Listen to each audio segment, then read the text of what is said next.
Next up, we have Mr. Clement on behalf of Sony. Mr. Chief Justice, and may it please the Court, this Court's cases recognize that liability for copyright infringement is not limited to direct infringers, but extends to those who induce, cause, or materially contribute to the infringement of others. And a classic form of material contribution is to provide the means of infringement to a specific known infringer, knowing that infringement is substantially certain to follow. That combination of knowledge of a specific consumer and an ongoing relationship is critical to distinguish culpable conduct from simply engaging in a one-and-done sale of an item that can be used in a way to infringe but is generally used lawfully. Quite a bold statement. If you assist a specific known infringer to infringe, you are considered liable.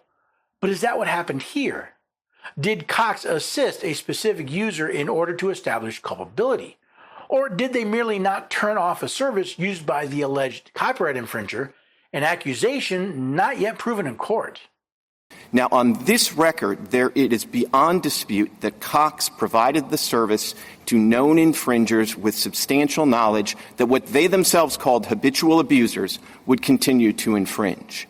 That reality, along with a record chock full of Cox's admissions that it held the copyright laws and the DMCA in contempt, is what requires Cox to insist on the extreme position that they can continue to provide service to habitual abusers in perpetuity without consequences. Another bold accusation, claiming that Cox Communication held both copyright law and the Digital Millennial Copyright Act in contempt. I wonder if he has the evidence to prove that, because the only people that seem to know that these people are infringers is Sony, an accusation they have not yet proven. That rule has nothing to recommend it and was admitted today would render the DMCA and the cooperation it is intended to foster a dead letter. Why bother with a safe harbor? Why worry about a limitation on liability, which is the express text of the DMCA, if there's no liability to limit? Why bother cooperating with copyright holders? Why bother having a reasonable and appropriate system for taking down repeat infringers if you're allowed to behave entirely unreasonably?